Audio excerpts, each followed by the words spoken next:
हाँ भाई, जय हिंद दोस्तों। तो आज का कार्यक्रम शुरू कर लेते हैं। आज हम अपना सेट्स चैप्टर स्टार्ट कर रहे हैं, यानी कि 11th क्लास का फर्स्ट ही चैप्टर है। 11th क्लास का पूरा कोर्स पढ़ेंगे हम और सेट्स से स्टार्ट कर रहे हैं, जो कि आपकी बुक का फर्स्ट ही चैप्टर है। और सीरियल वाइज ही पढ़ेंगे। सेट्स के बाद relation functions, then trigonometry, then complex number, पूरा सीरियल वाइज ही हम हमेशा चलते रहेंगे। ठीक है, तो आज हम सेट्स से शुरुआत कर रहे हैं। तो एक बार मैं यहाँ पे टॉपिक का नाम लिख देता हूँ, सेट्स।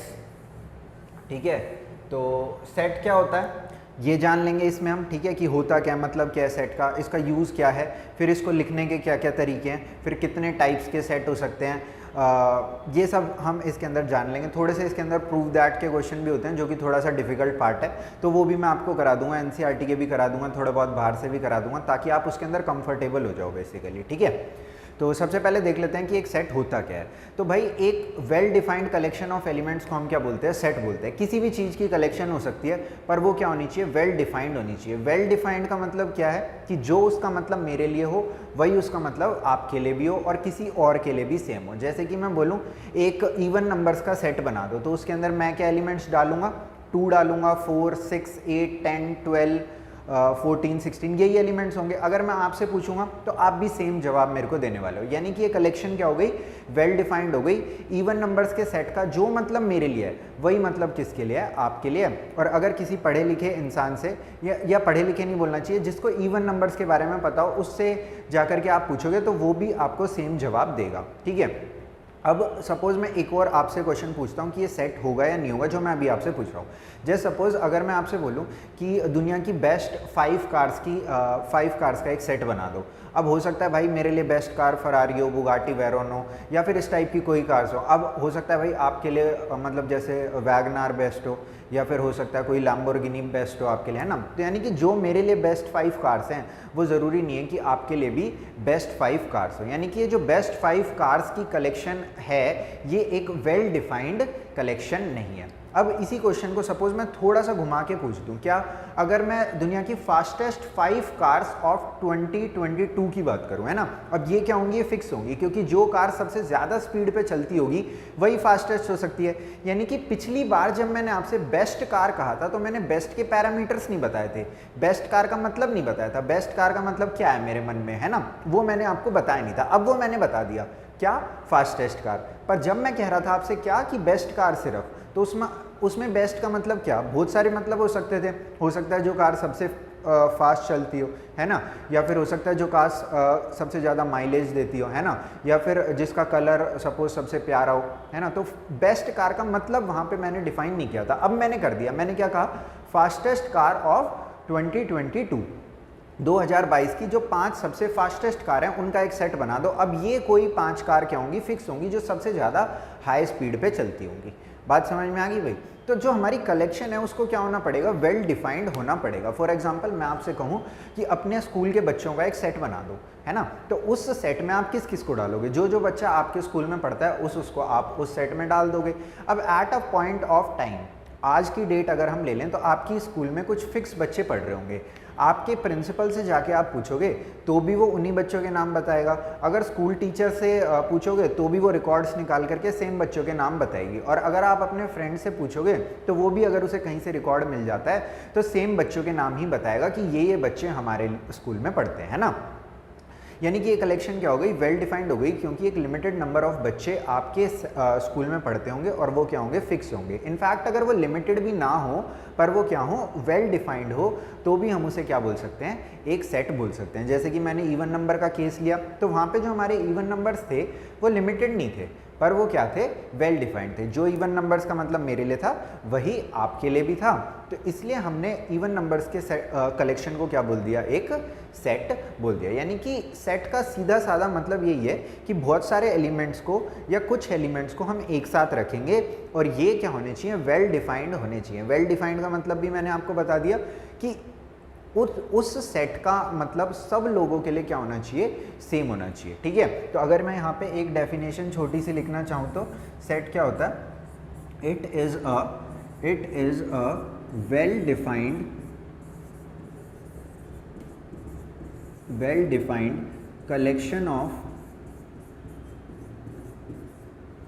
Collection of elements. ठीक है, या फिर डिस्टिंक्ट एलिमेंट भी बोल सकते हैं कि सारे एलिमेंट क्या होने चाहिए, अलग अलग होने चाहिए।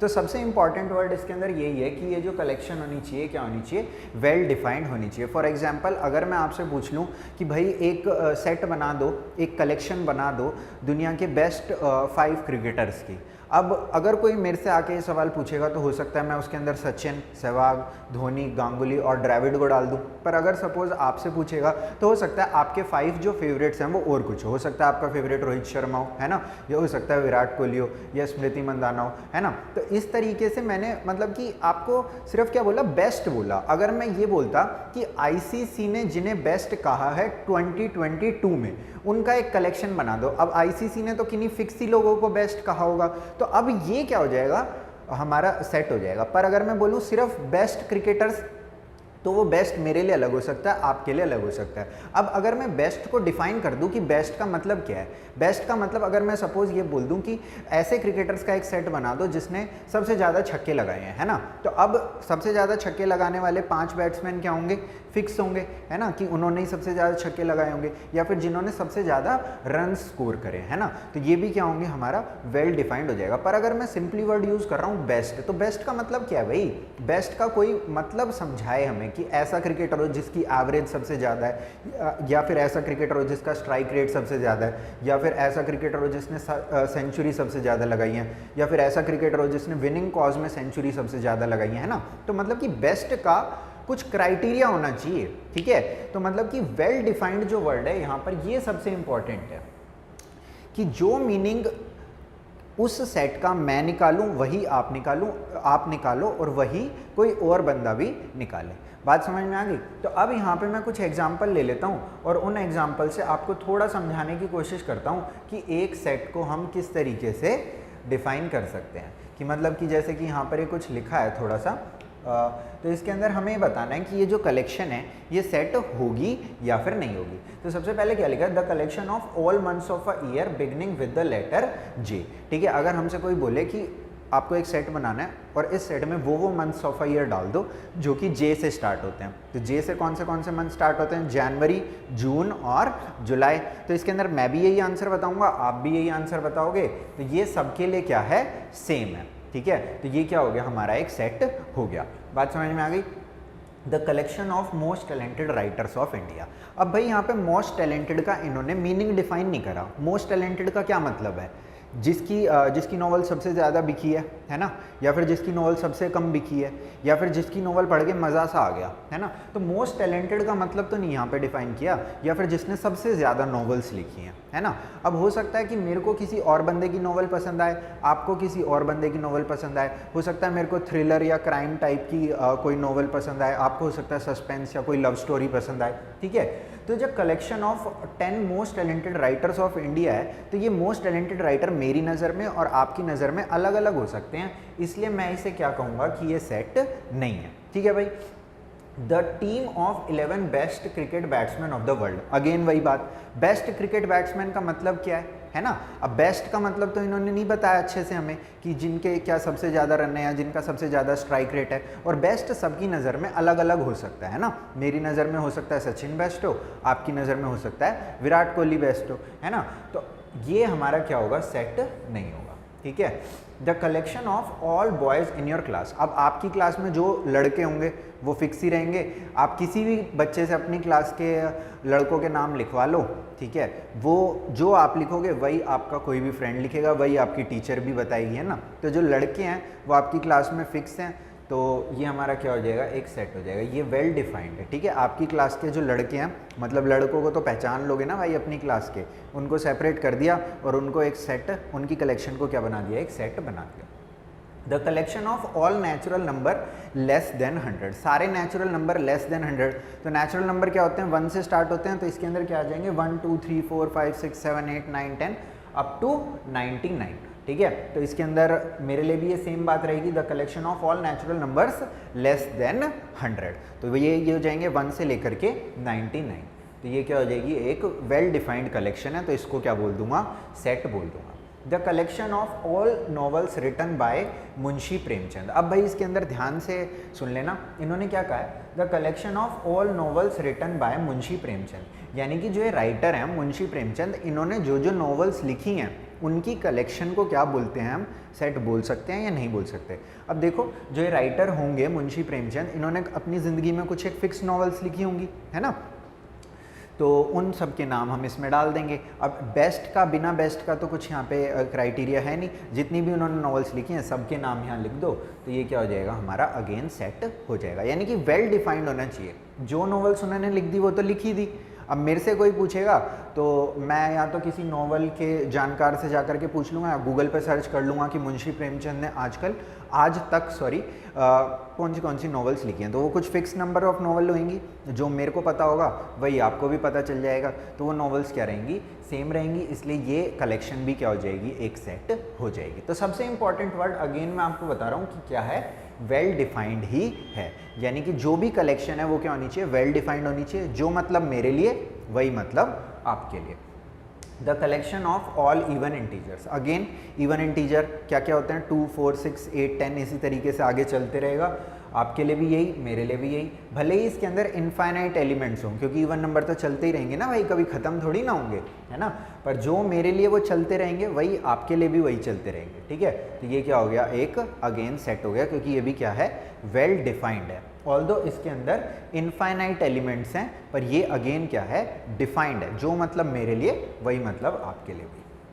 The collection of all questions in this chapter, suppose in this chapter, तो अभी तो मैंने बुक से निकाल लिया क्वेश्चन, है ना, तो जब कोई भी चैप्टर अपनी बुक का सोचो, उसके अंदर जो क्वेश्चंस रहेंगे वो क्या रहेंगे, फिक्स रहेंगे, तो जो मतलब आपके लिए वही मतलब मेरे लिए भी, तो अगेन ये क्या हो गया, एक सेट हो गया।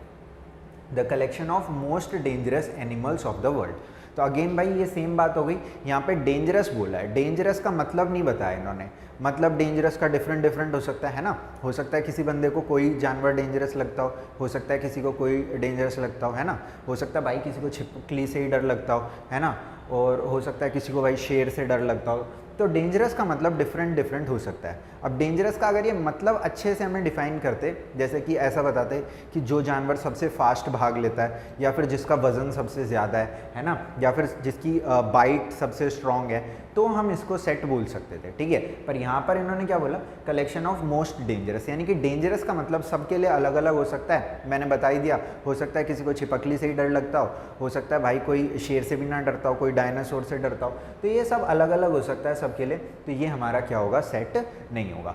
बात समझ में आ गई भाई। तो सेट के लिए अगेन एक ही बात मैं आपको बोल रहा हूँ, वेल डिफाइंड होना चाहिए, जो मतलब मेरे लिए वही मतलब सारे लोगों के लिए अगर है, तो उस कलेक्शन को हम क्या बोल देंगे, एक सेट बोल देंगे। बात समझ में आ गई भाई। अच्छा भाई, अगर समझ में आ गई तो अब हम चलते हैं आगे, और देखो भाई ऐसे हम बार बार तो पूरा इंग्लिश में लिख नहीं सकते, और जो हमारे सेट के एलिमेंट्स हैं, जैसे कि सपोज मैं बोलूँ मंथ्स ऑफ अ ईयर का एक सेट बना दो, तो इसके अंदर आप क्या डालोगे, जनवरी, फरवरी, मार्च, अप्रैल, मई, जून, जुलाई, इस तरीके से डाल दोगे अप टू दिसंबर, है ना। तो सेट को लिखने का ना एक प्रॉपर तरीका होता है, तो अब हम ये देखेंगे कि सेट को लिखा किस तरीके से जा सकता है, ठीक है भाई। तो चलो आगे चलते हैं। तो यहाँ पर हम सेट्स को लिखने के दो तरीके सीख लेंगे। एक है हमारी, नंबर 1 है हमारे रोस्टर फॉर्म। क्या है, रोस्टर फॉर्म, इसको टैब्यूलर फॉर्म भी बोलते हैं।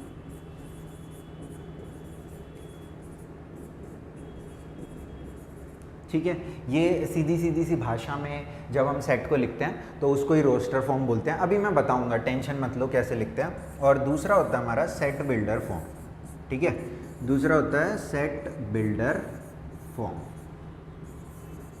इसके अंदर थोड़ी सी हम कहानी सुनाते हैं और उस कहानी के ज़रिए हम डिटरमाइन करने की कोशिश करते हैं कि इस सेट के क्या एलिमेंट्स रहे होंगे, ठीक है।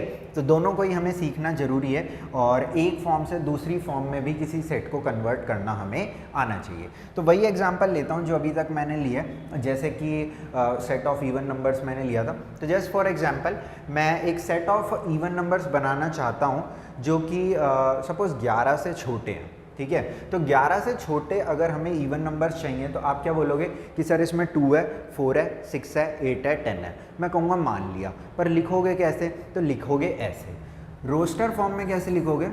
2, 4, 6, 8 और 10। तो ये क्या हो गया? Set of even numbers less than 11। तो 11 से छोटे इवन नंबर्स यही है हमारे पास। तो क्या क्या आ गया इसमें? 2, 4, 6, 8, 10। इनको हमने करली ब्रैकेट्स के अंदर एनक्लोज करा है, करली ब्रैकेट्स के अंदर इनक्लोज करा है। तो करली ब्रैकेट्स के अंदर कभी भी इस तरीके से कुछ एलिमेंट्स कोमा से अगर सेपरेटेड हैं तो वो क्या है? हमारा एक सेट है। और सेट की कौन सी फॉर्म है? ये रोस्टर फॉर्म है भाई। कैसी फॉर्म है ये?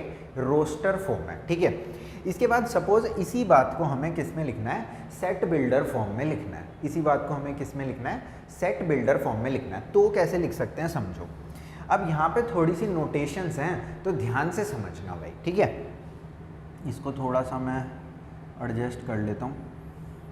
देखो भाई यहाँ पे करली ब्रैकेट आएगा। सबसे पहले क्या आएगा? करली ब्रैकेट। करली ब्रैकेट का मतलब यहाँ पे होता है, इसका मतलब होता है set of all. Set of all. Set of all what? Set of all x, सारे एक्स का सेट, ठीक है। मैं कह रहा हूँ सारे एक्स की वैल्यूज का सेट। कैसी एक्स की वैल्यूज? तो यहाँ पे 2 बिंदी लगाई। इन 2 बिंदी का मतलब है सच दैट। इस 2 बिंदी का मतलब क्या है? सच that set of curly bracket, set of all, curly bracket का मतलब क्या है? Set of all x such that, सारे एक्स की वैल्यू का सेट सच दैट जो हमारा एक्स है ये किस तरीके का एक्स है? एक्स जो है हमारा इवन है। तो मैं इसको लिख सकता हूँ कि जो हमारा एक्स है वो 2n की फॉर्म में है। n क्या है अभी वो भी आपको मैं बताऊंगा, ठीक है। जो हमारा x है वो 2n की फॉर्म में है। यहाँ पे आगे लिखता हूँ where n belongs to natural number. यहाँ पे बहुत सारे डिफरेंट सिंबल्स आ गए भाई। बिलोंग्स टू और n का मतलब नेचुरल नंबर, ठीक है। तो अब यहाँ पे इस वाली फॉर्म को समझना सबसे ज़्यादा इम्पोर्टेंट है। और आज की क्लास का हमारा पर्पस ही सिर्फ ये है कि हम इस फॉर्म को और इस फॉर्म को अच्छे से समझ पाएँ, ठीक है। अब जितना भी टाइम इस क्लास में बचा है उसके अंदर हम सिर्फ सेट बिल्डर और रोस्टर फॉर्म के बारे में जानेंगे, एक से दूसरे में कन्वर्ट करने की कोशिश करेंगे। पर उससे पहले मैं आपको इसके अंदर थोड़ी सी क्लैरिटी और दे देता हूँ। देखो भाई मैंने क्या कहा? कर्ली ब्रैकेट्स का मतलब है सेट ऑफ ऑल एक्स, सारे एक्स का सेट। सारी किस चीज़ का सेट? सारी एक्स की वैल्यूज़ का सेट। अब आगे बता रहा हूँ सच दैट, कैसी एक्स की वैल्यूज़? ऐसी एक्स की वैल्यूज़ जहाँ पर एक्स जो है वो 2n के इक्वल है। एक्स जो है वो 2n के इक्वल है और यहाँ पर n जो है वो नेचुरल नंबर को बिलोंग कर रहा है। n जो है वो नेचुरल नंबर को बिलोंग कर रहा है। जैसे कि अगर मैं यहाँ पे n नेचुरल नंबर क्या होता है? 1 होता है ना भाई।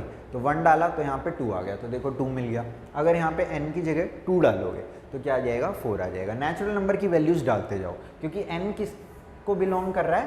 नेचुरल नंबर को बिलोंग कर रहा है। बिलोंग टू का मतलब भी समझा दूंगा, अभी टेंशन मत लो। n 3 डालो 6 आ जाएगा, 4 डालो 8 आ जाएगा, 5 डालो 10 आ जाएगा, 6 डालो 12 आ जाएगा। पर आप कहोगे सर 6 तो डाल ही नहीं सकते इसके अंदर, हम 6 तो हम डाल ही नहीं सकते क्योंकि 12 हमारा है ही नहीं। तो यहाँ पे एक कंडीशन और मैं लिखूंगा। क्या लिखूंगा? एंड जो हमारा n है ये लेस देन इक्वल टू है किसके?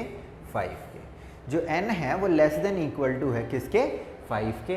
क्यों? क्योंकि हम इसमें मैक्सिमम वैल्यू n की कितनी डाल सकते हैं? 5 डाल सकते हैं। अगर हम इसके अंदर 6 डालेंगे तो 12 आ जाएगा, जो कि हमें रिक्वायर्ड यहाँ पर नहीं है। तो n की वैल्यूज़ हम क्या यूज़ कर सकते हैं? 5 से छोटी वैल्यू और 5 यूज़ कर सकते हैं, यानी 1 2 3 4 5।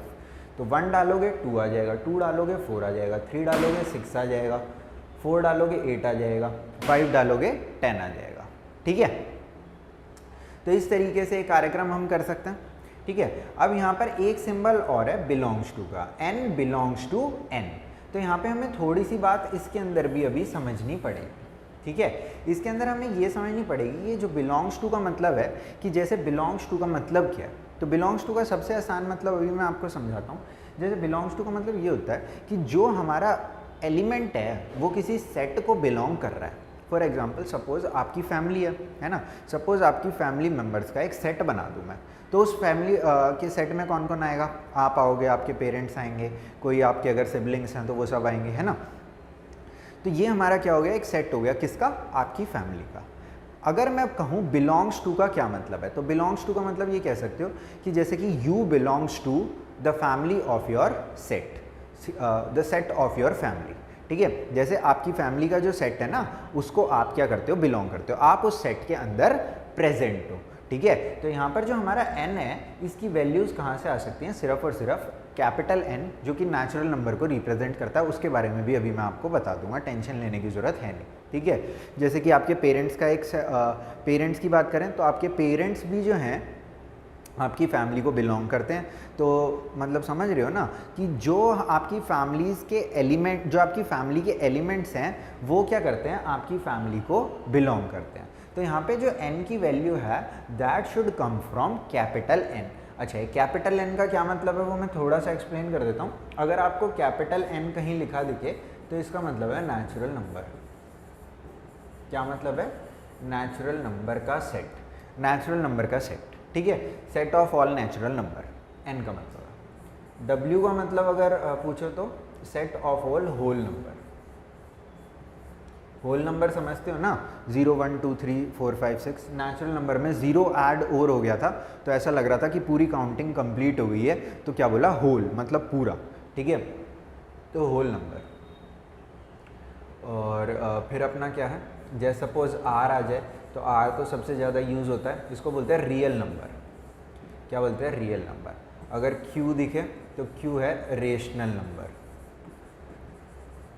रेशनल नंबर का सेट, सारे रेशनल नंबर्स आ गए इसमें, ठीक है।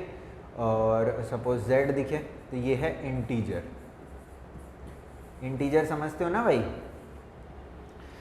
नेचुरल नंबर्स आ गए 1 2 3 4 5 6, इंटीजर में 0 भी आ गया, 0 1 2 3 4 5 6, और इंटीजर में नेगेटिव भी आ गए, -1 -2 -3 -4 -5 -6, ये सब किसके पार्ट हैं, इंटीजर के। रेशनल आपको पता ही है, जो नंबर p/q की फॉर्म में लिखे जाएं, या फिर अगर ऐसा बोलूं जो या तो टर्मिनेट हो जाएं या तो रिपीट हो जाएं, तो वो हमारे क्या हैं, रेशनल हैं।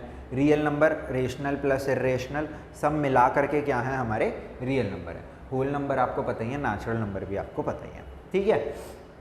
एक बार फिर से इस फॉर्म को दोबारा पढ़ने की कोशिश करते हैं, ठीक है, ये इंपॉर्टेंट है भाई, क्योंकि यहाँ पर देखो कर्ली ब्रैकेट्स क्या कह रहे हैं, set of all, set of all x, यानी कि सारे x की वैल्यूज़ का कलेक्शन, सारे x, set of all values of x, ठीक है, सेट ऑफ ऑल x यानी कि सारी x की वैल्यूज़ का कलेक्शन, सच दैट बोल रहा है कैसी x की वैल्यूज़, यहाँ पे बताया ऐसी x की वैल्यूज़ जो कि x is equal to 2n को फॉलो करती हो, जहाँ पर n की वैल्यू जो हो वो नेचुरल नंबर से हो और 5 से छोटी भी हो।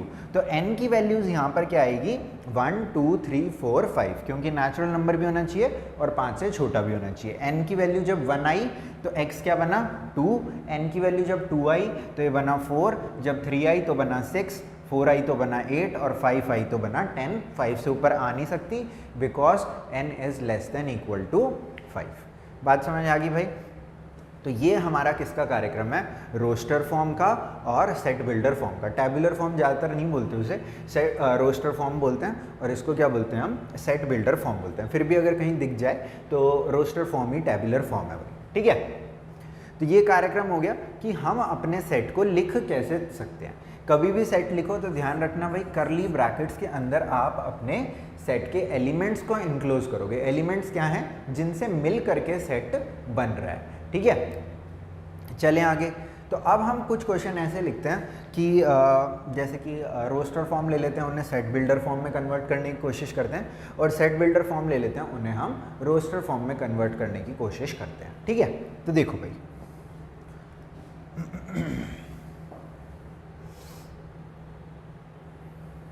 अच्छा ये एक बिलोंग्स टू का भी है, तो इस क्वेश्चन को भी ले लेता हूँ। बिलोंग्स टू का मतलब अभी अभी मैंने आपको बताया, ऐसा एलिमेंट जो कि हमारे सेट का पार्ट है अगर, तो उसको हम क्या कहेंगे, belongs to. Otherwise belongs to का ये सिंबल है, ठीक है, मैंने आपको उधर भी बना के दिखाया था। और अगर बिलोंग नहीं करेगा तो बस इसमें एक कांटा लगा दो, है ना, क्रॉस कर दो इसको, ठीक है। अच्छा भाई, तो यहाँ पे कुछ एक ये सेट दिया है A, insert the appropriate symbol using belongs to और does not belongs to in the blank spaces. ठीक है, तो 5 बिलोंग्स टू ए, तो देखो 5 प्रेजेंट है ए में, तो यहाँ पे बिलोंग्स टू लग गया। 8 बिलोंग्स टू ए, 8 तो है ही नहीं present, 8 does not belongs to A. 0 belongs to A, 0 भी प्रेजेंट नहीं है, तो 0 does not belongs to A. 4 belongs to A, yes 4 belongs to A, ये रहा।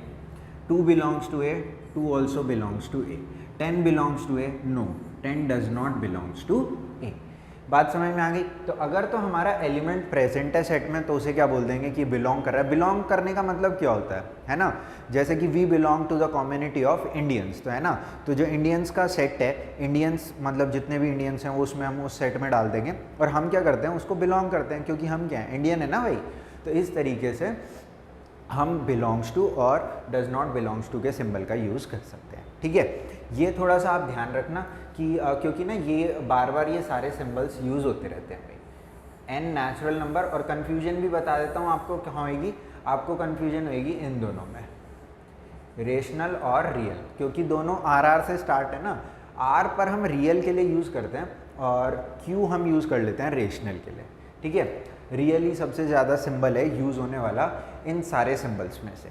ठीक है, मतलब अगर हम जैसे कि क्वेश्चंस की बात करें, अच्छा अगर आपको दिमाग में ये आ रहा हो कि भाई ये पता नहीं क्या पढ़ा रहा है, इस सब का यूज़ कहाँ पर है, तो भाई यूज़ काफ़ी जगह पे हो सकता है। जैसे कि सपोज़ हमें किसी स्पेस को रिप्रेजेंट करना है, तो वो एक पर्टिकुलर आंसर उसका नहीं हो सकता है ना, बहुत सारे आंसर उसके लिए निकलेंगे। या फिर जैसे सपोज़ किसी इनइक्वालिटी को हमें सॉल्व करना है ना, इनइक्वालिटी क्या होता है अगर आपको नहीं पता मैं थोड़ा सा बता देता हूँ। अगर suppose x + 2 is equal to 3 है, तो आप यहाँ पे क्या बोलते हैं, x इज इक्वल टू किसके है, 1 के इक्वल है। पर अगर यहाँ पर इक्वालिटी की जगह सपोज क्या आ जाए, इनइक्वालिटी आ जाए कि x + 2 जो है वो 3 से बड़ा है, तो आप कहोगे इसका मतलब, अगर इसको इधर लेके जाओगे कि x जो है 1 से बड़ा है। अगर अब x 1 से बड़ा है तो x की वैल्यू क्या क्या हो सकती है, 1.1, 1.2, 1.3, 1.01, √2, √3, है ना, 3, 4, 5, 6, 7, ये सारी वैल्यूज़ क्या हैं, 1 से बड़ी है। यानी कि अब बहुत सारे एलिमेंट बेसिकली इसका आंसर हैं। ठीक है, तो अब इसको कैसे लिखेंगे, इसको हम सेट का यूज़ करके ही लिखेंगे। ठीक है, अगर x रियल नंबर है तो हम एक पर्टिकुलर वे में लिखेंगे, अगर x एक इंटीजर है या नेचुरल नंबर है तो उसे हम पर्टिकुलर वे में लिखेंगे। ठीक है भाई, वो हम सीख लेंगे। मैं आपको बस यूज़ बता रहा हूँ कि अगर आपके दिमाग में आ रहा हो पता नहीं है उल्टी सीधी चीज़ें यूज़ कहाँ होती हैं, तो मैं यूज़ बता रहा हूँ आपको। ठीक है, और भी जैसे कहीं स्पेस को रिप्रेजेंट करना है तो उधर भी हम इसको यूज़ कर सकते हैं भाई। ठीक है, अच्छा भाई, अब कुछ क्वेश्चन ले लेते हैं यहाँ पे। जैसे कि इन सबको रोस्टर फॉर्म में कन्वर्ट करने की ये बात कर रहे हैं। रोस्टर फॉर्म ध्यान है ना भाई, जिसके अंदर हम सीधा सीधा आंसर लिख रहे थे। ठीक है, तो इन सब में हमें सीधा सीधा आंसर लिख देना है, सीधा सीधा ध्यान है ना। रोस्टर फॉर्म जिसके अंदर हमने कर्ली ब्रैकेट्स के अंदर एलिमेंट्स को इंक्लोज कर दिया था कॉमा से सेपरेट करके। ठीक है, तो यहाँ पे देखते हैं भाई एक बार। देखो भाई, अगर मैं फर्स्ट पार्ट की बात करूँ, a is equal to curly brackets, curly bracket मतलब set of all x such that x is an integer. कैसा है ये x? x एक तो इंटीजर है, पहली बात बताई। फिर दूसरी बात क्या बताई, जो x है वो -3 से लेकर के 7 तक है। ठीक है, तो अब इसको हमें कैसे लिखना है, रोस्टर फॉर्म में लिखना है, यानी कि बेसिकली इसके एलिमेंट्स को निकाल करके यहाँ पे लिखना है। तो पहला एलिमेंट क्या हो जाएगा, इंटीजर है। दो बातें बोली हैं भाई, एक तो इंटीजर है और दूसरा -3 से 7 के बीच में। तो पहला एलिमेंट क्या हो गया, -3, फिर -2, फिर -1, फिर 0, 1, 2, 3, 4, 5 एंड देन 6। अब आप कहोगे सर 3 को तो ले लिया पर 7 को नहीं लिया, आप 6 पे ही रुक गए। तो देखो यहाँ पे क्या लिखा है, -3 से बड़ा है और इक्वल है, यानी कि -3 के इक्वल भी हो सकता है। यहाँ पे =2 का भी साइन है, पर यहाँ पे वो =2 का साइन मिसिंग है। ठीक है, तो इसलिए मैंने यहाँ पे -3 को तो इंक्लूड कर लिया पर 7 को इंक्लूड नहीं करा। अब आप में से कोई बोलेगा भाई नंबर तो और भी हो सकता है 3.5 हो, 3 और 4 के बीच में, है ना। तो देखो उसके लिए एक और लाइन इन्होंने यहाँ पे लिखी है। इन्होंने क्या लिखा है कि x इज एन इंटीजर। तो इंटीजर क्या होते हैं, पॉइंट में नहीं होते हैं ना, पॉजिटिव हो सकते हैं, नेगेटिव हो सकते हैं, पर 0 भी हो सकते हैं, पर पॉइंट में नहीं हो सकते भाई। ठीक है, सेकेंड पार्ट देखते हैं इसका। x is a natural number less than 6, तो ये तो बड़ा आसान है। नेचुरल नंबर लेस देन 6 क्या है? 1 है, 2 है, 3 है, 4 है और 5 है। ठीक है, लेस देन 6 है, इक्वल टू 6 नहीं है। ठीक है, इसी तरीके से आगे चलते हैं। Set of all x such that x is a 2 digit number such that the sum of digits is 8। तो यहाँ पे दो बातें बताई गई हैं। एक, set of all x such that, कैसे x? पहली बात तो ये कि x को 2 डिजिट का नंबर होना चाहिए, और दूसरी बात ये कि उन 2 डिजिट्स का सम कितना होना चाहिए? 8 होना चाहिए। तो पहला ऐसा नंबर आपको पता ही है क्या होगा? 17 हो जाएगा, क्योंकि 1 और 7 कितना होगा? 8 होगा। अच्छा, 17 है तो 71 भी हो जाएगा। फिर देखो 26 हो जाएगा, इसमें एक बढ़ा दिया, इसमें एक कम कर दिया, और 26 है तो 62 भी हो जाएगा। ठीक है, फिर एक और बढ़ा दो, 35 हो गया और 53 हो गया। सारे 2 डिजिट नंबर हैं और सबका सम कितना है? 8 है। और जैसे सपोज 44 भी हो सकता है ना, और क्या होगा? 80 भी हो जाएगा, 80 भी 2 डिजिट है। 8 नहीं हो सकता है ना, क्योंकि 08 लिखना पड़ेगा, जो कि 2 डिजिट नहीं होगा, 1 डिजिट नंबर होगा। ठीक है भाई, इसी तरीके से और देखो, set of all x such that x is a prime number which is divisor of 60। मतलब कि x की दो कंडीशन यहाँ पे भी डाल दी। एक, x को प्राइम नंबर होना चाहिए, दूसरा उसको 60 को डिवाइड करना चाहिए, डिवाइजर ऑफ 60, यानी कि 60 को उसे डिवाइड करना चाहिए। तो एक बार हम यहाँ पे करके देख लेते हैं कि 60 को कौन कौन से प्राइम नंबर डिवाइड करते हैं। तो 2 से गया, यहाँ आ गया 30, अगेन 2 से गया, कितना आ गया? 15, फिर 3 से करा, यहाँ आ गया 5, और फिर 5 से करा, यहाँ कितना आ गया? 1। तो 3 प्राइम नंबर्स हैं, एक 2, एक 3 और एक 5। तो इसका आंसर क्या हो गया? 2, 3 और 5। अच्छा, एक चीज़ ध्यान रखना कि सेट में कोई दिक्कत नहीं है अगर आप इन्हें आगे पीछे लिख लोगे, है ना।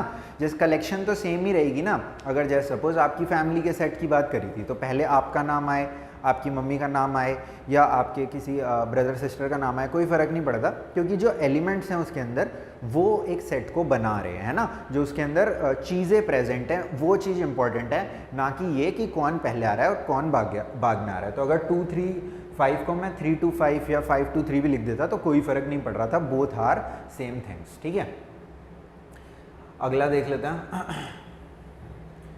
क्या है। The set of all the letters in the word trigonometry. तो ट्रिग्नोमेट्री में जो जो लेटर्स आ रहे हैं उनका हमें क्या करना है? एक सेट बनाना है। तो सबसे पहले टी आ रहा है, फिर आई आ रहा है, T R I G O N. अच्छा, ट्रिग्नो मतलब एन ओ आएगा ना, पर ओ ऑलरेडी आ चुका है तो दोबारा लिखने की ज़रूरत नहीं है। ट्रिगोनो एम ई टी अगेन दोबारा आ चुका है, पहले ही आ चुका है, sorry, M E T R भी आ चुका है, वाई। यानी कि एक एलिमेंट एक ही बार लिख दोगे तो दैट इज इनफ। ठीक है, तो ट्रिगोनो जो भी है ये, सॉरी, टी आ गया, आर आ गया, आई आ गया, जी आ गया, ओ आ गया, एन आ गया, वो तो पहले ही आ गया, एम आ गया, ई आ गया, टी पहले ही आ गया था, आर पहले ही आ गया था, देन क्या आ गया? वाई आ गया। लास्ट क्या है? The set of all letters in the word better. ठीक है, तो चलो ये आप मेरे को बताना कि क्या इसका सेट बनेगा। ठीक है, अच्छा चलो, ये तो बच्चों वाला सवाल है, आपको एक बढ़िया सवाल पूछता हूँ। आप मेरे को सबसे बड़ा प्राइम नंबर जो भी आपको याद है, ऑफ कोर्स सबसे बड़ा प्राइम नंबर तो एज सच हम नहीं निकाल पाएंगे, पर जो भी आपको सबसे बड़ा प्राइम नंबर याद है, ठीक है, उस प्राइम नंबर को आप मेरे को कमेंट करके बताना। ठीक है, ये क्वेश्चन था ना अपना कुछ प्राइम नंबर से रिलेटेड, तो मेरे को ये थोड़ा सा याद आ गया। ठीक है, तो जो भी सबसे बड़ा प्राइम नंबर आपको याद है मेरे को बताना। ठीक है भाई, आगे चलते हैं। अभी हमने क्या करा है? अभी हमने रोस्टर फॉर्म से सेट बिल्डर फॉर्म से रोस्टर फॉर्म में गए हैं, जो कि थोड़ा सा आसान काम है। अब हम मुश्किल वाला काम करेंगे, यानी कि हम रोस्टर फॉर्म से सेट बिल्डर फॉर्म में जाने की कोशिश करेंगे। तो यहाँ पे आपको थोड़ा सा आइडेंटिफाई करना पड़ता है अपना दिमाग लगा के, तो आप थोड़ा सा कोशिश करना भाई। ठीक है, चलो देखते हैं। ये वाला क्वेश्चन आप समझ गए तो आप बहुत सारी चीज़ें सेट के बारे में समझ जाओगे भाई, सही सवाल है ये। चलो भाई देख लेते हैं। पहले वाला अगर मैं देखूं तो इसके अंदर क्या है 3, 6, 9, 12। अगर आप समझ पा रहे हो तो ये 3 की टेबल है ना। तो इसको देखो लिखने का तरीका कैसे, लिख और मल्टीपल तरीके से सकते हो भाई, ठीक है। थोड़ा बहुत इंग्लिश में सकते हो, है ना, लिख सकते हो, पर मैं ज़्यादा से ज़्यादा मैथमेटिकल सिंबल्स का यूज़ करने की यहाँ पे कोशिश करूँगा ताकि आप उनसे जल्दी से जल्दी कंफर्टेबल हो जाओ। ऑफकोर्स आपको मुश्किल होगी क्योंकि नई चीज़ है, पर अगर मुश्किल चीज़ नहीं करोगे तो फिर सीख भी नहीं पाओगे भाई उसे, ठीक है। तो यहाँ पे देखो सबसे पहले मैं कर्ली ब्रैकेट लगा देता हूँ, जो कि क्या बोलते हैं, set of all. Set of all क्या, x। अच्छा x की जगह कुछ भी यूज़ कर सकते हो जो आपका मन करे। Set of all x such that x is equal to, यहाँ 3 की टेबल चल रही है तो मैंने लिखा x is equal to 3n, ठीक है। Where n belongs to natural number, ठीक है। n क्या होगा, नेचुरल नंबर। इसमें चाहता हूँ मैं कि n की जगह 1 आए तो 3 बन जाए, n की जगह 2 आए तो 6 बन जाए, 3 आए तो 3 3 जा 9 बन जाए, 4 आए तो 3 4 जा क्या बन जाए, 12 बन जाए। पर 4 से आगे मैं नहीं चाहता, ठीक है। तो आगे लिख देता हूँ इसमें, and n is less than equal to 4, ठीक है। तो n की 2 कंडीशन बता दी मैंने यहाँ पे। अच्छा शुरू से देखते हैं। Set of all x such that, कैसे x, ऐसे x, कैसे x, जिसके अंदर x किसके इक्वल हो, 3n के इक्वल हो, जहाँ पर n क्या है, वेयर, जहाँ पर n जो है वो नेचुरल नंबर की वैल्यू है जो कि 4 से छोटी है या इक्वल है। तो 1 2 3 4 इसके अंदर अगर हम डालें तो 3 6 9 12 हमें आंसर में मिल जाएंगे। अच्छा इसको और भी डिफरेंट तरीके से हम लिख सकते थे, ऐसे भी लिख सकते थे, set of all x such that x is a multiple of 3 and it is less than equal to 12। मतलब थोड़ी सी इंग्लिश का यूज़ कर सकते थे, पर मैंने थोड़ा सा यहाँ पर मैथमेटिकल एक एक्सप्रेशन जनरेट करने की कोशिश करी है, ठीक है। तो जैसे आपका मन करे वैसे कर सकते हो। अच्छा यहाँ पे आप n बिलोंग्स टू z भी कर सकते हो। जैसे सपोज आप लिखते n belongs to z and फिर यहाँ पे थोड़ी सी कंडीशन अगली आपको बढ़ानी पड़ती है। आप क्या करते हैं कि n is greater than, suppose greater than equal to 1 and less than equal to 4, ठीक है। तो ये भी बात ठीक है जो यहाँ पे दूसरी बारी में मैंने लिखी है, ठीक है, कि set of all x such that x is equal to 3n where n belongs to z and n की जो वैल्यू है 1 से 4 के बीच में। तो ये भी बात ठीक है, ठीक है। वो डिपेंड करता है कि आप किस तरीके से कंडीशन यूज़ कर रहे हो, तो मल्टीपल करेक्ट आंसर हो सकते हैं, ठीक है। पर अल्टीमेटली इसको सॉल्व करके वही रोस्टर फॉर्म हमारी वापस में बननी चाहिए, ठीक है भाई। आप भी ट्राई करते रहो और अगर मेरे से पहले कर सकते हो तो उससे अच्छी तो कोई बात ही नहीं हो सकती भाई, है ना। रंग बिरंगा कर दूँ क्या इसको, लो। अभी यहाँ पे क्या है 2 4 8 16 32। अगर आप समझ पा रहे हो 2 4 8 16 32 को, तो 2 को 2 से मल्टीप्लाई करा 4 आया, अगेन 2 से मल्टीप्लाई करा 8 आया, अगेन 2 से करा 16 आया और अगेन 2 से करा 32 आ गया, ठीक है। तो बेसिकली 2 से मल्टीप्लाई होता जा रहा है। तो अगर इसको लिखना चाहूँ तो कैसे लिखूँगा, set of all x such that x is equal to 2 की पावर n, 2 की power n, where again n belongs to natural number and n is less than equal to कितने तक है, 5 तक है, 5। देखो भाई, अच्छा ठीक है, चलो ठीक है ठीक है ठीक है। n की वैल्यू नेचुरल नंबर होनी चाहिए और 5 से इक्वल या 5 से छोटी होनी चाहिए। तो n की जगह आप इसमें क्या डालो, 1 डालो, तो 2 रेज टू पावर 1 2 आ गया। n की जगह 2 डालो तो 2 का स्क्वायर 4 आ गया। 3 डालो तो 2 का क्यूब कितना आ गया, 8 आ गया। 4 डालो तो 2 की पावर 4 16 और 2 की पावर 5 कितना आ गया, 32 आ गया। 5 तक ही हमें जाना है, ठीक है। और सिर्फ नेचुरल नंबर यूज़ करने हैं, यानी कि 1 2 3 4 5। बात समझ आ गई भाई? अच्छा भाई, नहीं भी आई होगी तो यार तुम बताओगे कैसे, हैं भाई, दोबारा देख लेना। चलो भाई अगला देखते हैं। अगला अच्छा मैं नहीं बता रहा, ये आप खुद से जज करने की कोशिश करो भाई, ठीक है। अगला मैं नहीं बता रहा, 4th देखते हैं। 2 4 6, ये तो इवन नंबर्स लग रहे हैं मेरे को, तो इसके अंदर आसान है। Set of all x such that x is equal to 2n where n belongs to natural number. ठीक है। अब यहाँ पे आगे कोई लिमिट नहीं है क्योंकि यहाँ पे डॉट डॉट डॉट दिखा रखा है। इसका मतलब क्या है कि अगले मतलब 8 फिर 10 फिर 12 14 16 18 20 22 ये चलते ही जाएगा, रुकने वाला नहीं है। तो मैंने भी यहाँ पे n belongs to natural number कह के छोड़ दिया। इसके अंदर n की जितनी वैल्यू आपका मन करे डाल लेना, ठीक है। 1 2 3 4 5 6 7 8 डालते जाओ, है ना। यहाँ पे आपको 2 से मल्टीप्लाई करोगे 1 को तो 2 मिलेगा, 2 से करोगे तो 4 मिलेगा, 3 से मल्टीप्लाई कर दोगे, यहाँ n की जगह 3 डाल दोगे तो 6 मिल जाएगा। इसी तरीके से 4 डालोगे तो 8 मिल जाएगा, 5 डालोगे तो आपको 10 मिल जाएगा। इस तरीके से चलते रहो। यहाँ पे अगला क्या है, अगला दे दूँ क्या आपको ये करने के लिए? चलो कर देता हूँ, कोई नहीं। यहाँ पे 1 4 9 डॉट डॉट डॉट टिल 100 है, ठीक है। तो आप समझ गए होंगे, स्क्वायर्स लिखे हैं यहाँ पे, ठीक है। तो set of all x such that x is equal to n का स्क्वायर, वेयर जहाँ पर n किसको बिलोंग कर रहा है? नेचुरल नंबर को। एंड नेचुरल नंबर को बिलोंग कर रहा है ना भाई। 1 डालोगे 1 का स्क्वायर 1, 2 डालोगे नेचुरल नंबर अगला 2 है तो 2 का स्क्वायर 4, 3 डालोगे तो 3 का स्क्वायर 9, 4 डालोगे तो 16 आ जाएगा, है ना। एंड अगला क्या है? एंड अच्छा 100 तक ही जाना है हमें, यानी कि 10 के स्क्वायर तक जाना है सिर्फ। तो n is less than equal to 10। अच्छा, यहाँ पे लेस देन इक्वल टू 10 ना लिख के आप लेस देन 11 लिख लोगे तो भी ठीक है। क्यों? क्योंकि 11 तो हो नहीं सकता, उससे छोटा नेचुरल नंबर क्या है? 10 है। तो ये बात भी पूरी यहाँ पर ठीक लिखी है, ठीक है। और 10 का हमें क्या करना है? स्क्वायर करना है, तो 100 आ जाएगा। ऐसा मत सोचना कि यहाँ पे 100 आएगा, क्योंकि 100 का स्क्वायर तो फिर 10,000 हो जाएगा ना भाई। वो थोड़ी ना हमारे सेट में, हमारे सेट में सिर्फ क्या है? 100 तक है। जो हम यहाँ पे कंडीशन डिफाइन कर रहे हैं वो n के लिए कर रहे हैं, और n की वैल्यू से हमें x की वैल्यू ऑब्टेन होती है।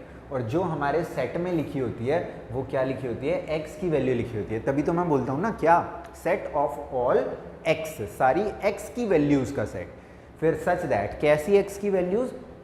ऐसी x की वैल्यू जिसके अंदर x जो है वो n स्क्वायर के इक्वल हो। x किसके इक्वल हो? n स्क्वायर के इक्वल हो, जहाँ पर n जो है वो क्या हो? एक नेचुरल नंबर हो। नेचुरल नंबर मतलब 1 2 3 4 हो। अगर 1 डालोगे तो 1 का स्क्वायर 1 आ जाएगा, 2 डालोगे तो 4 आ जाएगा, 3 डालोगे तो 9 आ जाएगा। और कहाँ तक हमें जाना है? हमें 11 से कम रहना है, यानी कि 10 तक रहना है। तो 10 डालोगे तो आप कितना आ जाएगा? यहाँ पे 100 आ जाएगा। तो आई होप आपको ये थोड़ा सा क्लियर हुआ होगा। वैसे थोड़ा सा डिफिकल्ट पार्ट है, क्योंकि इसके अंदर आपको खुद इसके अंदर पैटर्न जज करना पड़ता है बेसिकली, कि मतलब क्या मैथमेटिकल फार्मूला यूज़ हो रहा है। जैसे कि मैंने यहाँ पे पकड़ा कि n स्क्वायर हो रहा है, यहाँ पे पकड़ा इवन नंबर्स लिखे हैं, यहाँ पे पकड़ा 3 के टेबल्स लिखे हैं, यहाँ पे लिखा कि 2 से मल्टीप्लाई हो रहा है, यानी कि 2 रेज़ टू पावर समथिंग है, ठीक है। यहाँ पे आप मेरे को बताओगे, ठीक है। सेकंड से रिलेटेड है थोड़ा सा, ये मैं आपको बता देता हूँ थर्ड वाला, ठीक है भाई। देखते हैं, थोड़े से मुश्किल सवाल लेते हैं भाई, थोड़े से मुश्किल सवाल लेते हैं। ये क्या है देखें, लिस्ट ऑल द एलिमेंट्स। चलो ये आप लोग करना, ये यहाँ पे मैं बस आपको एक बार दिखा देता हूँ, ये आप लोग करना, ये आसान सवाल है। लिस्ट ऑल द एलिमेंट्स यानी कि रोस्टर फॉर्म में आपको इन्हें लिखना है। जैसे कि एक क्वेश्चन मैं करके भी आपको दिखा दूँ, तो ये क्या हो जाएगा? ऑड नेचुरल नंबर है, तो इसमें क्या आ जाएगा? 1 3 5 7 9, और ये चलता रहेगा, तो डॉट डॉट डॉट डॉट लगा दी। अगर सेकंड क्वेश्चन देखें तो set of all x such that x is an integer, एक तो इंटीजर होना चाहिए और दूसरा इन दोनों वैल्यूज़ के बीच में होना चाहिए। तो इन दोनों वैल्यूज़ के बीच में ये क्या है? -½ है, और ये क्या है? 9/2 है। तो -½ का मतलब कितना होता है? -0.5, और 9/2 मतलब कि 4.5। तो -0.5 से 4.5 के बीच में क्या क्या इंटीजर आएंगे? 0 1 2 3 और 4 आ जाएंगे। 4.5 तक ही जाना है हमें, ठीक है। तो 5 तो हम ले नहीं सकते, ठीक है। ये हो गया। अच्छा, अगला अगर हम देखें, अच्छा अगला सवाल बढ़िया सवाल है, मैं करा देता हूँ। Set of all x such that x is an integer. अच्छा सॉरी, ये इतना भी अच्छा नहीं है। x इज़ एन इंटीजर और जो x की वैल्यू है वो लेस देन इक्वल टू 4 है। अच्छा भाई, less than equal to 4 integer की क्या क्या वैल्यूज़ हो सकती है? ठीक है, 0 हो सकती है, 1 हो सकती है, 2 हो सकती है। अच्छा, इज़ एन इंटीजर, ओके। तो x का स्क्वायर क्या होना चाहिए? 4 से क्या होना चाहिए? छोटा होना चाहिए। तो 0 का स्क्वायर 4 से छोटा है, -1 का स्क्वायर 4 से छोटा है, 1 का स्क्वायर भी 4 से छोटा है, 2 का स्क्वायर 4 के इक्वल है और -2 का स्क्वायर भी 4 के इक्वल है। 3 और -3 नहीं आ सकते क्योंकि 9 बन जाएगा यहाँ पे। 3 का square 9 which is not less than equal to 4। 2 को इसलिए यूज़ कर लिया क्योंकि यहाँ पे ये इक्वल टू का साइन भी दे रखा है ना, इसलिए मैंने 2 को यूज़ कर लिया। ठीक है, बाकी 3 आप देख लेना, थोड़े से आसान ही है। x इज़ अ कॉन्सोनेंट, जैसे कि इसके अंदर दे रखा है। अगर 6th वाला हम देखें एक बार, x is a consonant in English alphabet which precedes k, यानी कि कॉन्सोनेंट्स होना चाहिए। आपको पता होगा इंग्लिश में वोवल्स और कॉन्सोनेंट्स होते हैं। ए ई आई ओ यू को हम क्या बोलते हैं? वोवल्स बोलते हैं। जो भी बच जाते हैं उनको क्या बोलते हैं? कॉन्सोनेंट बोलते हैं। तो यहाँ पे 2 कंडीशन है, एक तो कॉन्सोनेंट होना चाहिए और दूसरी क्या, के से पहले होना चाहिए। तो के से पहले कौन से कॉन्सोनेंट होते हैं? ए, वो तो वोवल है, तो बी आ जाएगा, सी आ जाएगा, डी आ जाएगा, ई तो वोवल है, एफ आ जाएगा, जी आ जाएगा, एच आ जाएगा, आई तो वोवल है, जे आ जाएगा, फिर तो के ही आ जाएगा। तो के से पहले सिर्फ ये हमारे क्या हैं? कॉन्सोनेंट हैं, जो कि क्या हैं? कॉन्सोनेंट भी हैं और के से पहले भी हैं। और देख लो, x is a month of a year not having 31 days. तो 31 डेज जिस मंथ में नहीं है वो इसके अंदर डाल दो, फेब्रुअरी डाल दो, है ना। और क्या होता है? अप्रैल डाल दो, फिर जून डाल दो, जो भी जिसमें भी 31 डेज नहीं है वो सब इसमें डाल दो। लोयल है, ये सब आप कर लोगे आराम से। 1-2 सही सवाल लेते हैं भैया।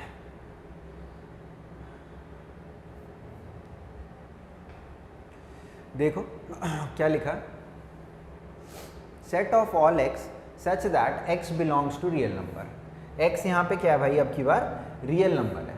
एक्स क्या होना चाहिए? रियल नंबर होना चाहिए, समझ रहे हो।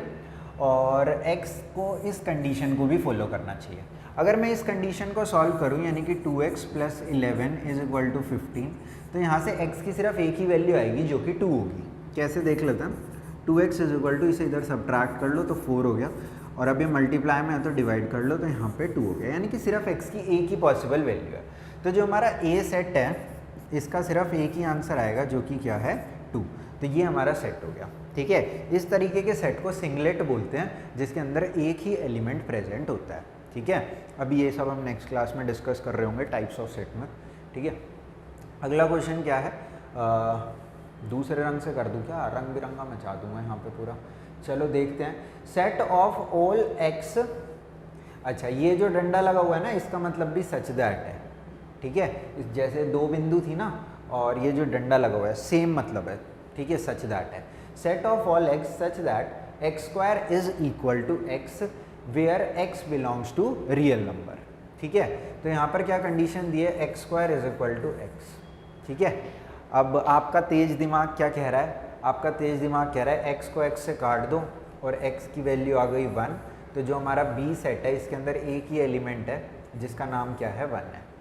गलत है भाई। ठीक है, थोड़ा सा समझो। यहाँ पे जो हमारे को दे रखा है x² is equal to x, इसकी डिग्री कितनी है? 2 है, यानी कि यहाँ पे 2 आंसर निकलने चाहिए। तो इसको लेफ्ट में लेके आओ, कॉमन लो, फैक्टराइज हो जाए ताकि ये। अब यहाँ पे अगर इस पूरे को 0 होना है तो या तो ये 0 होगा या तो ये 0 होगा। अगर इसको 0 होना है तो x को कितना होना पड़ेगा? 1। तो यानी कि यहाँ पे 2 एलिमेंट्स हैं, एक 0 और एक 1, जो कि इस कंडीशन को सेटिस्फाई करते हैं। डाल के देख सकते हो, 0 का स्क्वायर और 0 इक्वल है, 1 का स्क्वायर और 1 भी आपस में इक्वल है। ठीक है, फिर क्या बोल रहे हैं? अगला क्या बोल रहे हैं देखते हैं। 2-4 सवाल बस और करेंगे, फिर अपना पैकअप करते हैं। बोल रहे हैं set of all x such that x is a prime factor, positive factor of prime number P. अच्छा, 2 बात बोल रहे हैं कि एक तो उसको पॉजिटिव फैक्टर होना चाहिए, पॉजिटिव नंबर होना चाहिए, और दूसरा क्या होना चाहिए? Factor, prime number, positive number होना चाहिए और फैक्टर होना चाहिए एक प्राइम नंबर का। ठीक है, कोई भी प्राइम नंबर ले लो, सपोज 7 है तो 7 के फैक्टर क्या होंगे? एक 1 और एक 7। ठीक है, तो 1 भी पॉजिटिव है और 7 का फैक्टर है, और 7 भी पॉजिटिव है और 7 का फैक्टर है। और कोई नंबर ले लो, सपोज 5 ले लो, एक प्राइम नंबर, तो क्या है? 1 और 5, ये दोनों इसके फैक्टर हैं। यानी कि अगर मैं सेट सी की बात करूं तो इसके अंदर क्या एलिमेंट होंगे? एक तो 1 होगा जो कि हर किसी का फैक्टर होता है, और दूसरा हमारा क्या होगा? एक वो p होगा, खुद ही वो नंबर, ठीक है, क्योंकि p क्या है, प्राइम है। अच्छा मेरे को चलो एक सवाल का जवाब और देना, मेरे को ये बताना कि जो 1 है ये प्राइम है या कंपोजिट है, ठीक है, आसान सा सवाल है। और अगर आप रीज़न बता दोगे ना कि मतलब प्रॉपर रीज़न बता दोगे कि जो भी आपका आंसर है उसके लिए, तो बेस्ट है भाई, तो मतलब फिर तो मज़ा आ जाएगा, समझ रहे हो। एक लास्ट क्वेश्चन हो रहा है, मेरे को पता है बड़ा हो गया थोड़ी ये क्लास, पर बस एक क्वेश्चन तो कर लो यार, या होमवर्क में कर दोगे क्या, बताओ।